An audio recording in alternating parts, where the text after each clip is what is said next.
Bonjour, bienvenue à cet autre numéro AMDC Lab Minutes of Learning. Aujourd'hui, nous voulons parler d'un sujet très important.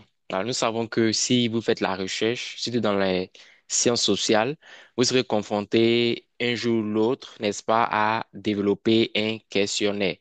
Dans cette vidéo qui rentre dans notre série, comme vous le savez, RMDC Lab Minutes of Learning, nous voulons parler des étapes de développement d'un questionnaire. Voilà, donc développer un questionnaire efficace est vraiment essentiel, n'est-ce pas, pour recueillir des données fiables et pertinentes. Donc, nous vous présentons un guide, c'est juste 8 étapes simples que vous pourriez suivre, n'est-ce pas, pour développer un questionnaire de qualité qui est efficace et qui vous permettra d'obtenir des données fiables et pertinentes. Donc, sans plus tarder, voilà, nous parcourons ces étapes.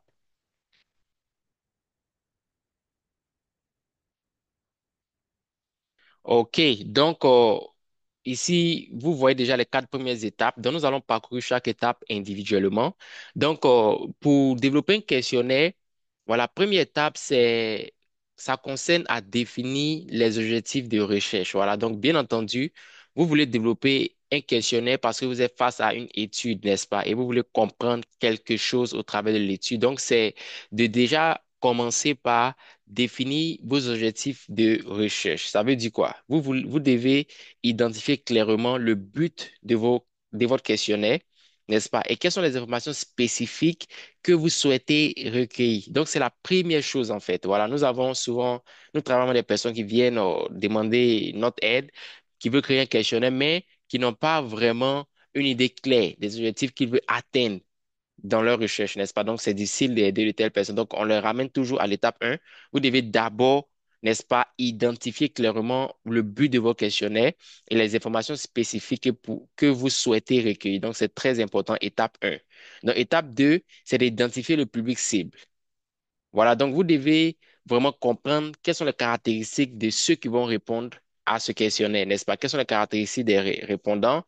Et vous devez aussi adapter le questionnaire en conséquence. C'est-à-dire quoi? Le langage qui est utilisé dans le questionnaire, c'est très important. Donc, vous ne pouvez pas faire un questionnaire de qualité, vous ne pouvez pas développer un questionnaire de qualité sans vous pencher un peu sur la question du public cible, en fait. Qui doit répondre aux questions?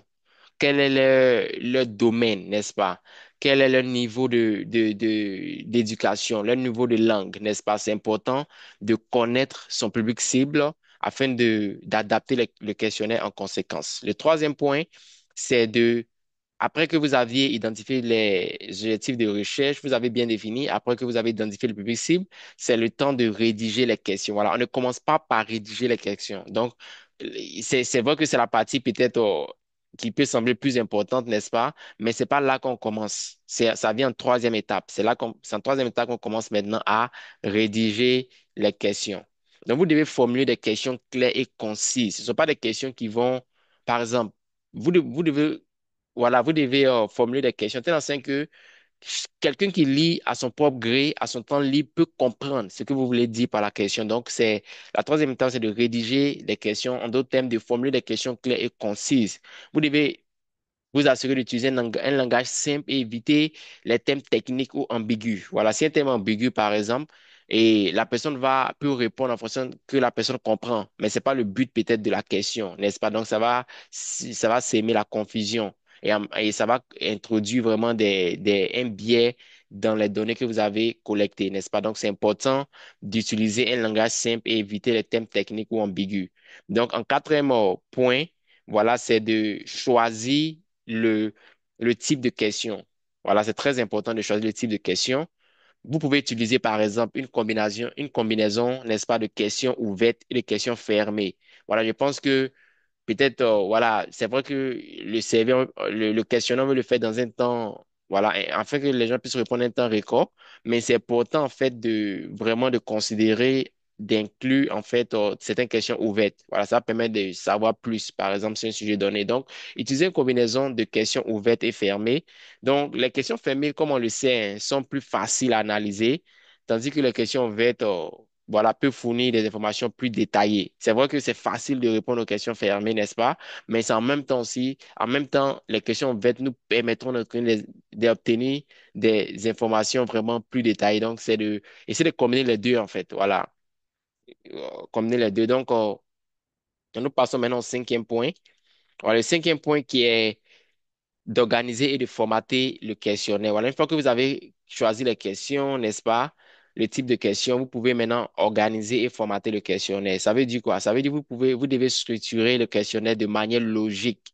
Voilà, donc il faut que les questions vraiment aient une suite quand même logique, n'est-ce pas? Donc c'est vrai que quand vous rédigez, quand vous choisissez les questions, vous faites ça en vrac, n'est-ce pas? Mais après, il faut prendre le temps d'organiser, de formater le questionnaire en telle sorte que le questionnaire suit vraiment une structure vraiment assez logique.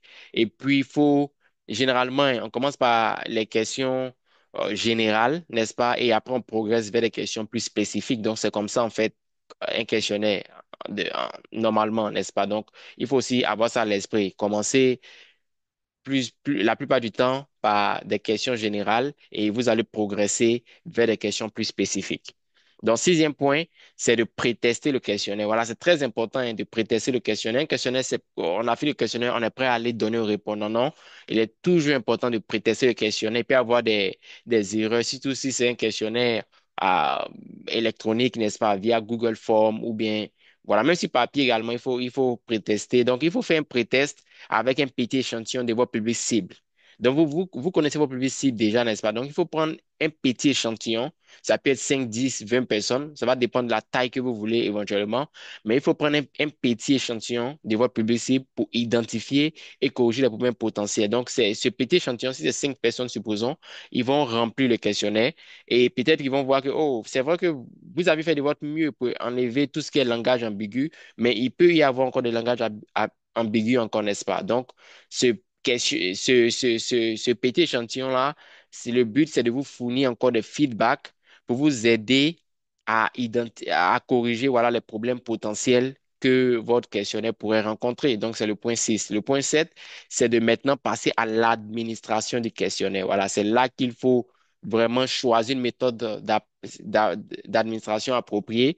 Ça peut être en ligne, en personne, par téléphone, etc. Ça sera en fonction de votre public cible et de vos ressources vous-même en tant que chercheur, n'est-ce pas? Donc, c'est en septième point qu'on va commencer maintenant à administrer le questionnaire.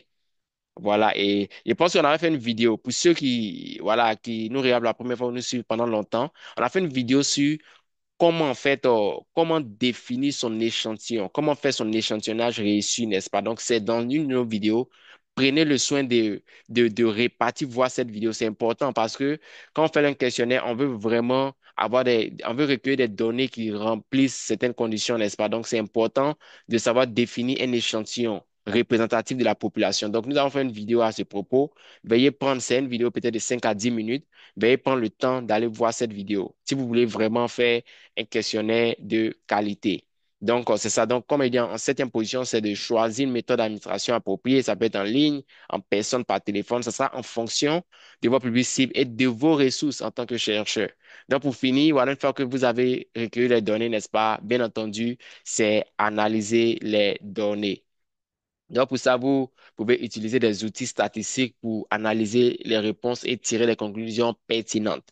Donc, voilà, donc c'est une vidéo brève, n'est-ce pas? Donc, mais en suivant ces étapes, voilà, vous serez vraiment à mesure, n'est-ce pas, de créer des questionnaires qui fournissent des données précises et exploitables pour vos recherches. Voilà, donc si vous avez des questions, voilà, n'hésitez pas à nous contacter. Voilà, nous sommes RMDC Lab et notre mission, c'est de transformer des vies au travers de la recherche. Et nous le faisons en équipant des chercheurs comme vous.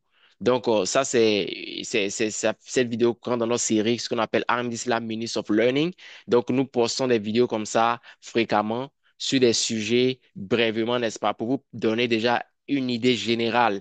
Et si, par exemple, vous voulez en savoir plus, nous organisons des formations, n'est-ce pas? Nous faisons souvent des formations sur demande. Donc, n'hésitez pas à nous écrire via nos contacts ici, n'est-ce pas? Et nous pourrons, si besoin il y a, n'est-ce pas, vous fournir encore des détails des informations plus détaillées en fait sur le sujet.